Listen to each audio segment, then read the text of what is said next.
recorded cloud. Okay, so let's go ahead and continue our discussion of eyewitness testimony. So the last time we were here, we were talking about police lineups. Your book is probably going to go into more detail about those police lineups and how they work, but I've covered a little bit of it here. So we're going to go ahead and talk about those now. Okay. We are almost close to being done with this. That's great. Okay. So as I mentioned before, facial recognition and facial identification in eyewitness testimony is often pretty poor. Most of the time, what we're going to find is that most people are not going to correctly identify the perpetrator of the crime. And in fact, sometimes they are actually going to find, identify a non-suspect. And so that can be a real problem. Now, part of this is just due to the fact that we have difficulties with facial recognition ability. So what we can find under certain circumstances is that when we're trying to recognize a face, one thing that you may not know, you're actually much more likely to falsely identify somebody who was at the scene of the crime, but was innocent. So a bystander, you're actually a lot more likely to falsely implicate them in the crime because they technically were there at the scene, but they weren't actually the culprit. So I'll let you get this down and I will have a nice swig of tea.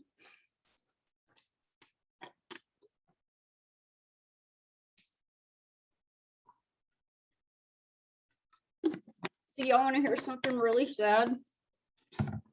Here's something really sad. So I went to the doctor because I've been having trouble with digestion after I eat.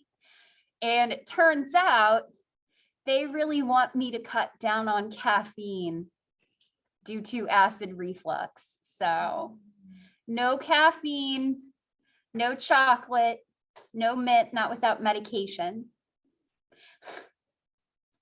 So yeah, still caffeine free. This tea is caffeine free, but it is peach flavored. So that's pretty good.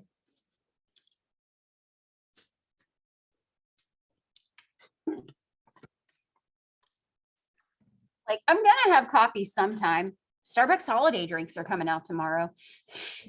I want my peppermint mocha. Okay, is everybody good here? Does anybody? Oh, no worries, Amy. One word. It's okay. Okay, good. All right, so one of the things that we find, and I actually kind of brought this up already, is this issue of unconscious transference. You are more likely to select an innocent bystander who was present at the scene of the crime in a lineup compared to a stranger. So I'm actually going to tell you of a pretty dramatic story that kind of found this. And so I will apologize. I will give you a content warning. This does involve a sexual assault. I'm not going to go into detail about said assault, but there was, this is a pretty well documented thing. A memory researcher over in Great Britain in the 1980s was on TV talking about the malleability of memory, the fact that memory can be easily distorted. And so he was on the news actually giving this program. And what's really interesting is that after this live program ended, he was kind of surprised to find that he was arrested. And he wasn't really sure why. And it turned out what had happened is that a woman had been in her home and she had been watching this television program when somebody broke into her home and sexually assaulted her. So this was on the television while she was being assaulted. And so when it came time to identify the perpetrator, unconscious transference happened. And because this researcher was on the TV, she recognized his face and implicated him as the criminal, despite the fact that he's got the perfect alibi. And it's not even an alibi. He was giving a program on live TV while this was happening. There's no way he could have done it. But that just goes to show you the power that unconscious transference can have. You identify a sense of familiarity because you recognize them from the scene, even if they're not actually the criminal. Now, one of the other things that we'll find, and I kind of brought this up last class, is that we have the other race effect. It is easier for us to make distinctions and make facial discriminations and distinctions between people of our own race compared to people of other races. And so if a perpetrator of a crime is of a race that is not our own, if they're of a different race, odds are pretty good we may end up misidentifying who that criminal is and misidentify an innocent suspect just because they are a different race than us, and we don't make those kinds of distinctions the way that we do for people of our own race due to greater exposure. So these are things to keep in mind with facial recognition and police lineups. Your book actually refers to this as the cross-race effect. Your memory for same race faces is going to be better than those of people of other races.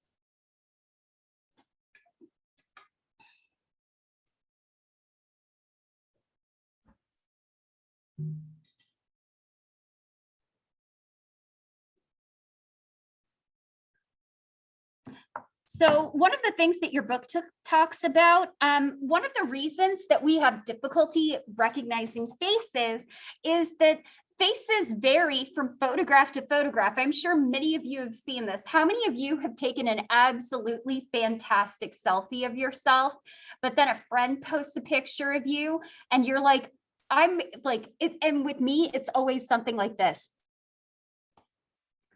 I'm like, I don't look like that most of the time, but I bet you anything, if you took an average of all of the photographs that were ever taken of me, they would approximate an average face that kind of looks like this.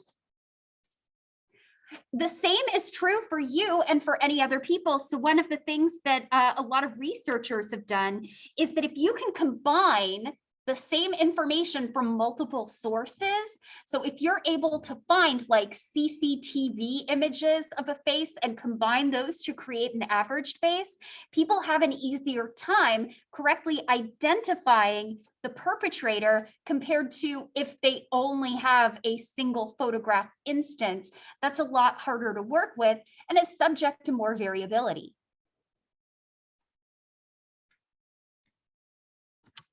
So how can we enhance eyewitness testimony knowing all of the different ways that it is potentially flawed? And I would bet you anything that this comes up a lot in criminology classes. So if you are interested in learning more, feel free to take some criminology classes. Like Casey can tell you, they're really good.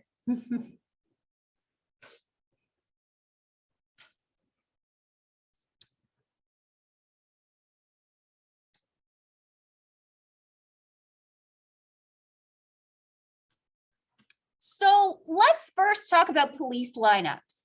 Now, one of the things that we find is that most of the time, if you've seen a police lineup on TV, it's everybody standing together at once. And this is what's called a simultaneous lineup. What's really interesting is that if the culprit is absent from the lineup, Stebley and colleagues back in 2011 actually ended up finding that you are a lot more likely when you're given a simultaneous presentation to misidentify an innocent person as the culprit if the culprit is absent from the lineup. Like, to be clear, when you're doing a police lineup, there's always the possibility that the culprit is not actually in there. So one of the things that we find is that, first of all, sequential lineup, where you look at one person at a time and you look at one right after the next, is actually more beneficial then a simultaneous lineup, it's almost like having everybody in front of you puts pressure on you to make a response.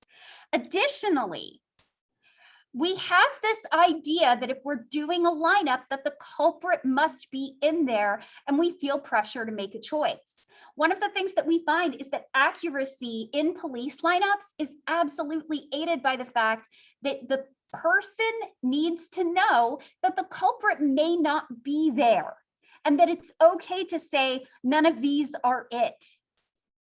So we do actually find that accuracy is enhanced when we tell people that the culprit may not actually be present in that lineup. That way they don't feel pressure to respond and potentially misidentify somebody who's innocent.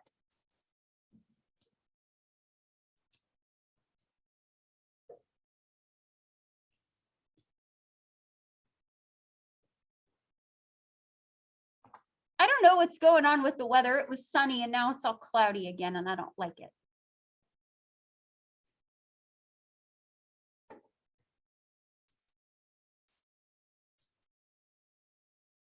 Well, here's some good news. We'll be in the 70s by next, or near 70s by next week.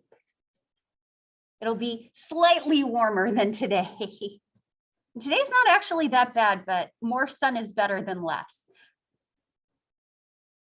You're like, no, I like gray. Gray is for reading and soup.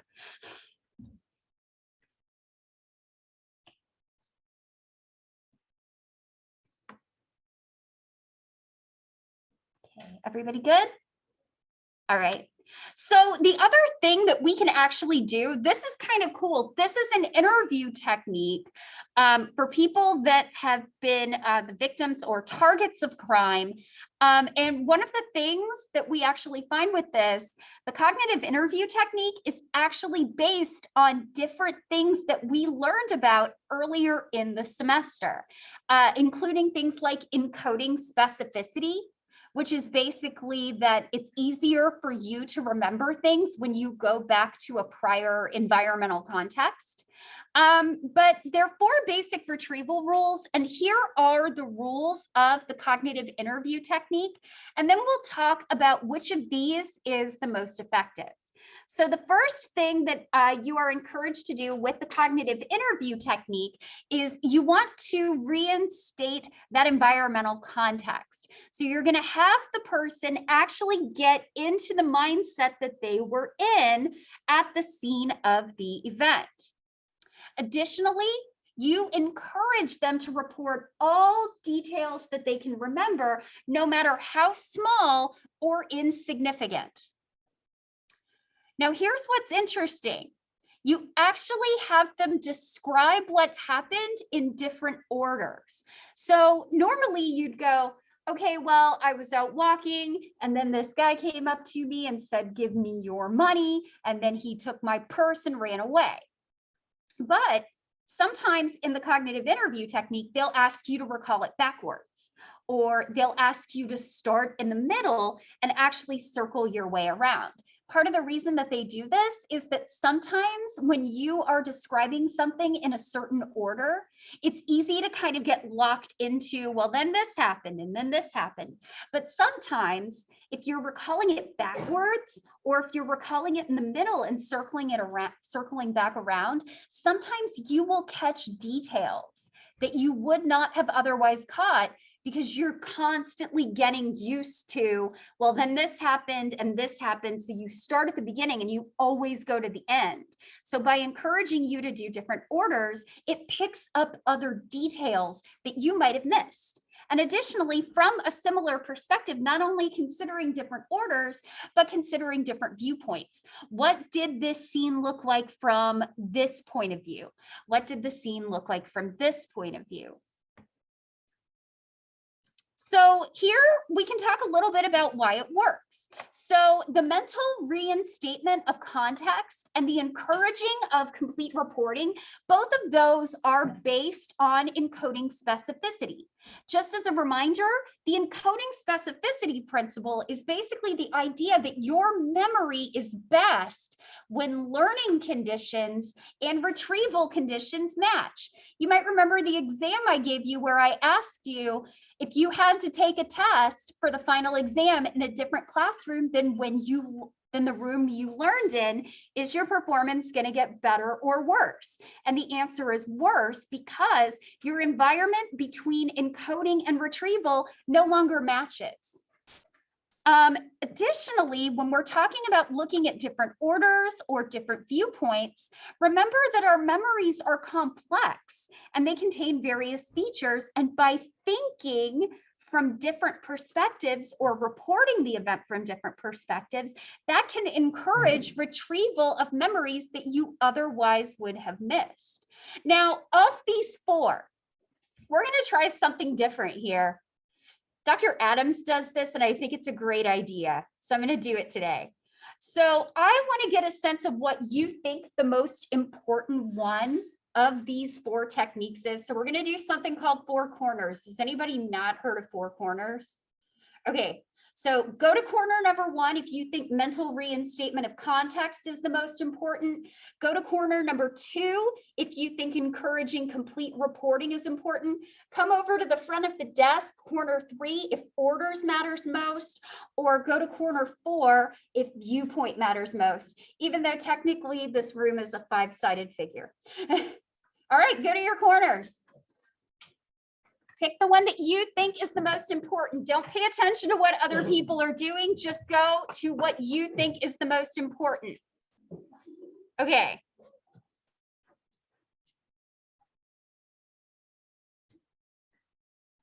Okay. So we've got kind of a divide, and then we've got some other things going on. Okay, so here we have our mental reinstatement of context.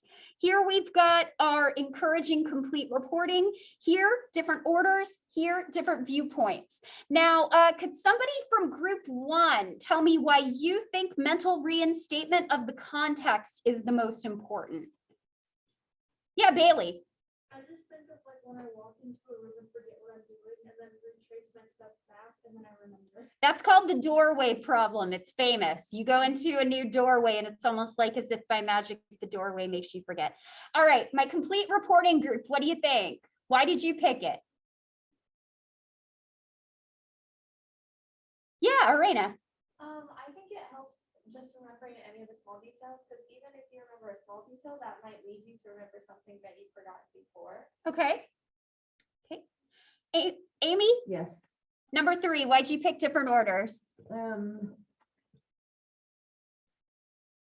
not sure. Oh, that's okay. That's okay. Yeah. You just thought it sounded good? Yeah. Okay, that's fine. Marina? I said because like hearing from what different people have to say might like add up to a certain idea, or like they all might. Well, and I do think it's true that for different viewpoints, we need to look at different people, but actually with this technique, we're asking one person to report from different viewpoints. Isn't that weird? Well, so here I will tell you this. Normally what Dr. Adams has people do is try to persuade people over to the other side. So here's what I will tell you. Most of the people are in the top two that are the most effective. Which one is the most effective? It's that one. It's mental reinstatement of context, quickly followed by complete reporting. The encoding specificity principle works, but generally what works best is utilizing all of these. So thank you very much. It's kind of interesting to see where you were, and it's kind of clear that you believe that the encoding specificity principle works. Hey, speaking of which, I don't know if I mentioned this to you, and if anything, it got you to stand up and move around. I was worried everybody was going to think it was number one, and then all of a sudden we were just going to have everybody jockeying for space in that one corner. Like all of a sudden we could play sardines. So fun fact about the encoding specificity principle and the question I gave you on the test. So that actually came from real life. When I was in graduate school, and I didn't get the chance to tell you this. So we took a grad level stats class, and it was rough. In graduate school, at least in my school, you couldn't get if you got a C in statistics, that was failing. You would have to take it again if you got less than a C in statistics. Like C is failing in grad school, and that's rough. So we were kind of nervous about our test, and then we found out we would have to be tested in a completely different building than the room that we had spent the whole semester in. And me and a couple of other students tried to argue that we should move the final on the basis of the encoding specificity principle. I was one of the few cognitive people in the class. So I'm like, encoding specificity principle, we're obviously going to do worse. We were fine. I did fine. I got multiple desks and I made a fort out of them during my final with like all of my textbooks and like my statistics tables laid out. And yeah, but yeah, I took that question from real life. I hope you enjoyed it. Okay, so we're going to finish up by talking about prospective memory. So all of the different types of memory that we have talked about for the past several weeks are what we call retrospective memory. So it's all about looking back. Remember when Dr. Gilchrist gave you this test question? Remember the time that you did 4 corners. Remember what you did last week for Halloween. All of those are retrospective memory because they involve looking backward, something that's already happened. Prospective memory is different because it is remembering to do something in the future. So for example, I have to go to Walmart to pick up prescriptions tonight. So what do I need to do to remember to go and do that later on? How many of you have had this happen where you're like, oh, I need to email this person or I need to meet with this person, and you remind yourself and then you forget to do it? Yes, this is something that we have all struggled with, and this is all a problem of prospective memory. So we mostly talk about retrospective memory. Prospective memory is different. It is remembering to carry out an action in the future. Lest you think that you're, I know you think I'm not a perfect person, but I know that you might think that I'm really good at memory stuff because I study it. That is absolutely not the case. So when I was in graduate school, I have a lot of grad school stories, just in case you haven't noticed. I was there for 6 years. So when I was in graduate school, for a while, I was a teaching assistant. So in addition to sitting in on classes and grading exams and writing test questions and occasionally guest lecturing, I had to help proctor exams. So I want to put this into perspective for you. At MU, our general psychology classes, some of them had 500 students and maybe 1 teaching assistant. When it came time for a test, you have a bunch of people sitting next to each other in close quarters in an auditorium, and you've got 500 of them. There is no way you are going to be able to catch cheating, because they did actually want us to catch cheating. So at random points during the year, other teaching assistants were called in to help proctor exams. So we would go and look around for cheaters. I never caught any. I'm sure it was happening, but I'm not good at catching cheaters. I probably shouldn't be telling you that. But I wasn't really very good at noticing the telltale signs for cheating. And so one time I remember that I needed to proctor an exam. I walked right by the building earlier that day and said, oh yeah, I have to proctor an exam this afternoon. Boop, forgot to do it. And I felt so bad. I was like emailing the instructor, I'm so sorry. He's like, it's fine. It's not a big deal. But just in case you were worried, I don't mess up on things like these. Oh, I do. And I'm getting older, so my memory is getting worse. So here's what's really critical about this remembering to do something in the future. This is in the absence of an explicit reminder. That means you are not using things like alarms. I'm so grateful for phones and phone alarms. They make life so much easier for remembering to do things, because most of the time prior to having phones, we couldn't do this. I mean, we'd have to rely on calendars. We'd have to rely on strings tied around our fingers, things like that. So how is prospective memory different from retrospective memory?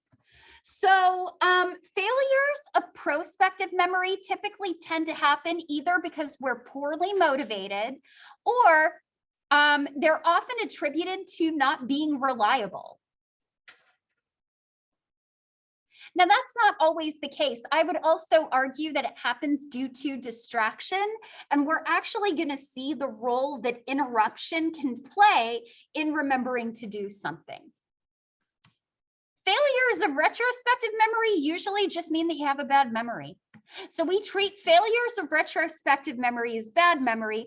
Failures of prospective memory, you're basically treated as somebody who doesn't have motivation and is unreliable. I'm not saying this is actually what you are. I am talking about the optics of what this looks like. So if you fail at these, if you forget to do something that you said you were going to do, you are either unmotivated or you're not reliable. And that really can, really make people have judgments on your integrity. And that's really hard to deal with. A failure of retrospective memory, people are just going to think you have a bad memory. That's it. So but the thing is, I think we need to be gentle with anybody who forgets these kind of things. Not everybody who fails in prospective memory has poor motivation or are unreliable. When it comes to prospective memory, the deck is often stacked against us because compared to retrospective memory, there are fewer external cues to remind us of things. There's a greater focus on time and goals, but we have fewer external cues to help us. And if those cues are not present, or if they're not very visible, it's going to be hard for us to retrieve that information, which is again why I say, thank you for planners. Thank you for phones. My productivity and the quality of my work got so much better, and I am so much less rushed when I use a planner. Like, a planner is what got me through those 8 weeks of remote instruction in spring 2020. If I did not have that planner, I needed a routine. And if I hadn't had that planner, I would have had a really hard time. And I use it ever since. It works pretty well, and it makes sure that I'm not rushing at the last minute to do things. So for example, I actually have some time this afternoon to start writing your next exam and the drugs and behavior exam. We're not sparing any class. Research Methods doesn't have exams, they have papers. They also have stats quizzes, but they're like 5 points each. Okay, everybody good? Okay. So prospective memory is typically made up of different stages. So the first one is what is referred to as intention formation. So intention formation is basically the point where you are deciding what you want to do. So you are forming an intention based on a very specific cue. So for example, if I see Dr. Roy later, I am going to ask her about a plan to go to the Methodist Church's holiday bazaar and get some soup and pie this weekend. And shop for holiday gifts for people that like Christmas stuff. So that's what intention formation is. We're forming a goal and we're setting it at a specific cue. Now, this cue could be when I see this person, I'm going to tell them this. So the cue could be when you see a person. It could also be a specific time. So I need to take this medication at 7 o'clock, for example. So the next stage is the retention interval. This is when you basically have a delay period between when you set that intention and then when you are going to actually execute on that. So that could be a delay. Now, during this time, you are actually going to be looking around for task relevant cues. So you might be, while you're waiting to see your friend, you might be looking around for them so that you're kind of reminding yourself, oh yeah, I have something I need to tell them now that I've seen them. So you might monitor and look and see if you see your friend. In my case, if I'm walking around campus and I know that I need to proctor an exam later, if I see the building, I can say to myself, oh yeah, I need to remember I'm doing this later at 2 o'clock. The third stage is boom, we detect the cue. I see my friend. It's 2 o'clock or near 2 o'clock. So this is when you detect and recognize the cue, and then you retrieve your intention. So you see your friend, and then you retrieve what you were wanting to tell them. Don't you hate it when you have something to tell your friend, and then you finally see your friend and you forgot what you wanted to tell them? That is a failure of intention retrieval.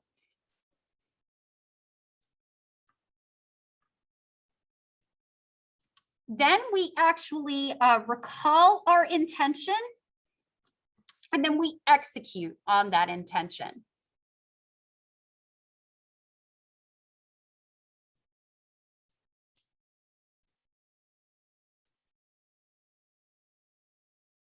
And so it's possible that failures can happen in some of these different stages. Perhaps the retention interval is too long and you lose the intention, or you fail to detect the cue, or you fail to retrieve the intention, or the intention is so complex that it's actually difficult for us to execute, or generally, the execution is probably the easiest part of this, though. It doesn't really require a lot of attention, and it's pretty automatic, provided that you set that intention very early on. But you can kind of see when you failed at these sort of things, what stage you failed at. In my particular case, I most likely failed at intention retrieval and recall. I walked by the building, I monitored for the task relevant cues. I even managed to detect the cue, but when the time to actually go proctor the exam drew near, I failed to retrieve. So you can actually think about some of these failures in terms of these different stages. And there's nothing wrong with failure. You have many more memory successes than you have failures, but be prepared for failure. It happens. So there are two different types of prospective memory. The first is what is called time-based prospective memory, and this means remembering to form an action at a given time. If you have a medication that has to be taken at a certain time, or if you need to talk to a professor during their office hours, the cues are pretty predictable. The cues are often pretty predictable. The cue is, oh, hey, it's 7 o'clock. Time to take my medicine. Oh, hey, it's time for that professor's office hours. I need to go talk to them. So the cues for time-based are often going to be more predictable because time itself is predictable. The other type of prospective memory that we have are what are known as event-based cues. So this is when you remember to do an action in appropriate circumstances. So when I see my friend, I need to remember to tell them this. So one of the things that's actually kind of interesting is that oftentimes event-based tend to be a little less demanding. So when you're dealing with a time-based cue and you don't have an alarm to help you, you are constantly going to have to be tracking the time to make sure you don't miss it. And that requires a lot of attention and a lot of demand. In the case of an event-based cue, you don't constantly have to keep tracking something. You just have to make sure you retrieve your intention when that particular event happens. So one that often happens with me in certain classes is that when I teach in 158, I use a flash drive to put lecture notes up on the computer. And so one of my event-based perspective memories is I need to remove my flash drive when class is over.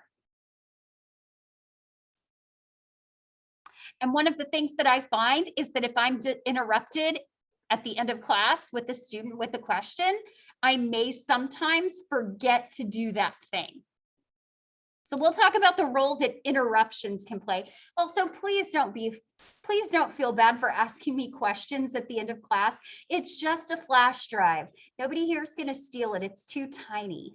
It's like this big.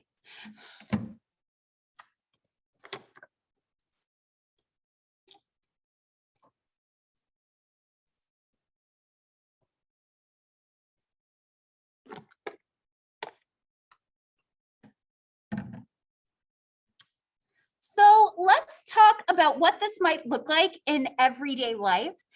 So one of the things that we can talk about is obsessive compulsive disorder. Now, is everybody here familiar with obsessive compulsive disorder? Just as a friendly reminder, obsessive compulsive disorder is not about being so neat and tidy and liking things in a certain way. Obsessive compulsive disorder is a disorder that is marked by repetitive, unwanted, intrusive thoughts called obsessions, and then compulsive behaviors that are often done to alleviate the stress of those obsessions. Now, one thing that sometimes pops up in obsessive compulsive disorder is the compulsion of checking. So how many of you have had this happen? This happens to me a lot. You cook something using the stove or the oven, and because it's so automatic to you, you're like, wait a minute, did I turn my oven off? Like, am I going to come home from work and my house is going to be burnt down? Is that what's going to happen? Is the stove on? Or maybe it's your hair straightener or the iron or something like that. Or you set your alarm for the next morning and you check it like 3 times to make sure it's correct. So I want to be very clear. A little bit of checking is totally fine. It is once the checking disrupts your life that it becomes a problem. If you are constantly checking your stove to make sure you didn't accidentally leave it on to the point where you are missing class or getting fired from work because you are always late at it, that's when it's a problem. A little bit of checking is okay. But one thing that's kind of interesting is that some have wondered, is it poor prospective memory that leads to checking? Like, you should turn the oven off when you're done cooking. But if you don't do it and you end up checking it, is it because you didn't set a strong enough intention to actually turn that oven off once you were done cooking? So is it poor prospective memory that leads to checking? So here's what's interesting. Linkowski and colleagues actually did look at people with obsessive compulsive disorder who engaged in repeated checking of a gas stove, and they did actually find that for these people that repeatedly check gas stoves because they don't think they turned it off, their memories for remembering to turn them off tended to be less vivid and less detailed as well. And this actually fits with my experience. Anytime that I have worried about something, it's usually because it is so automatic for me to turn it off that I don't register that I've turned it off, even if I actually did. So like with my hair straightener or turning off the stove. So this could indicate that there's not a strong enough prospective memory in place that leads to this happening. But I thought that was pretty interesting in case you're like me and you occasionally wonder if you left your hair straightener on too much.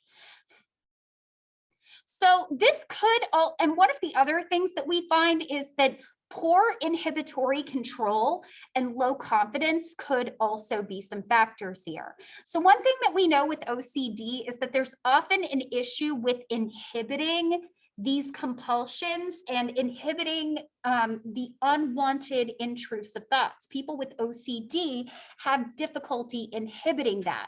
And we do know too that for a lot of people with OCD, sometimes there is some issues with the frontal lobe not really doing its job to inhibit those unwanted negative obsessions and those compulsions. So there could be an issue related to poor inhibition and also just low confidence in your memories. If you're pretty unconfident that your memories don't accurately reflect what's going on, of course you're going to check. You can't be sure that you turned it off even if you remembered it. So I want to finish up by talking about interruptions. And I have always found that for me, my prospective memory and remembering to do something is often worse if I'm interrupted. But here's what's really critical. Interruptions are kind of one of those things where timing matters. So the question becomes, will reminders actually help us out? So what you're looking at here, and then your book actually talks about a follow-up study. So this is an older study by Dodia and Dismukes from 2005. Your book actually talks about one from 2009. So here in this particular, I thought there was more. So in this particular case, people were basically not given a cue. So they were either given a cue that basically served as a reminder of what they were doing before. So the cue was something like, think about what you were doing before you were interrupted. So they either got no cue or no reminder, or they got a reminder to retrieve what they were doing before. So they either got a reminder or no reminder. And then additionally, under certain circumstances, they were interrupted. Now, sometimes there was a pause before interruption, and sometimes there was no pause before that interruption. So if you knew ahead of time that you were about to be interrupted, that would give you an opportunity to say, okay, I need to remember to do this after the interruption is over. So in addition to having a pause, sometimes Dodia and Dismukes actually varied how long the pause was. So here, we have the percentage of people returning to the interrupted block. When they don't have a reminder to retrieve what they were doing before they were interrupted, and when that interruption happens without a pause, less than 50% return to what they're doing. So interruption can be really hard on our prospective memory. Here we have a finding that basically, if you have a reminder, it doesn't really seem to make a difference. What seems to be really critical is the length of the pause before, or the length of the pause after interruption rather than before. A 4-second pause before interruption doesn't really seem to do much, though it does look like it helps people set aside what they're about to do and remind themselves to come back to it before they're interrupted. Here we have a 10-second pause after interruption, which gives people ample time to go back to what they were doing and remind themselves of what they were doing. So compared to when you have no reminder and no pause, if you have a reminder and a pause after you're interrupted, over 90% of people return to that task. Now, what's interesting is that reminders don't really seem to make that much of a difference here. Notice that in these two conditions, it's not different. And here in these two conditions, it's not different. What's critical is that you get some amount of time to remind yourself of what you were doing before that interruption. If you don't have that, you're not going to return to it. Okay, I've got 5 more minutes left, and I do actually want to start talking about problem solving. So I'm going to do it. I'm sorry. I'll let you get out early another time. I promise.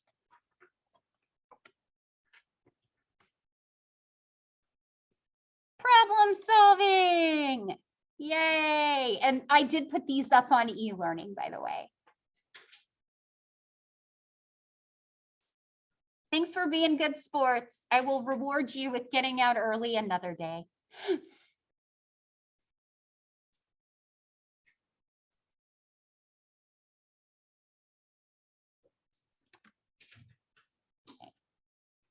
So why what is problem solving and why is it important? So yeah, we're done with memory, y'all. We're talking about problems now. So the definition of problem solving is it's a cognitive activity where you recognize that you have a problem, and then through a series of steps, you reach a solution to that problem. And problem solving is often involved in our daily lives. Can anybody here think of an example of a time that they have recently used problem solving? Yeah, Casey. Credit challenge. What is Cuddy Challenge? Softball it's like a workout on steroids, but he also throws in like random puzzles that you have to complete in Okay. order to like pass the challenge. Is that why you were doing the American Gladiator stuff that one day? Yes. Okay. I'm glad I recognized it was American Gladiators. I was so happy. Anybody else? What's some other problem solving that you've done recently? Yeah, Jenna. Chemistry homework. Okay, chemistry homework. Can you explain? Working with redox reaction. Oh, that was my worst. You're a tough one. That was the only thing I struggled with in chemistry. Oof, no thank you, no redox. Anybody else? I had to solve a problem of making sure that next spring's juniors had a research methods class that didn't cost money and didn't cost extra money and involve hiring an adjunct or involve anybody else on class taking it. That is some problem solving. And it's not a perfect solution, but it's a solution. So we all have a couple of cases of problem solving. So we'll finish up on this slide, so I will let you get out a little early because I feel kind of bad. So here are three major properties of problem solving. First of all, they are purposeful. You're not just like, I need to solve this problem. I'm just going to walk around and dance like this and hope that the solution comes to me. Like, it has a purpose. You are trying to meet some sort of goal. Additionally, it involves controlled processing. This is not necessarily a time for using your gut. This is a case where you need to slow down and you need to think it through. Here's the other issue with problem solving. Problem solving situations only exist when we don't have the relevant knowledge to reach the solution. Problems only exist because we do not have the knowledge to reach a solution. So you know what that means? Get more knowledge, keep coming to class, among other things. All right, folks, I will let you go 2 minutes early today because I feel bad opening up on new stuff, but we will talk some more about problem solving. Check it out. We're going to look at mazes and the Monty Hall problem. You're going to get to see my terrible goat drawing. Oh, I can't wait for you to see how bad it is. All right. Have a wonderful day. I will see you all on Friday.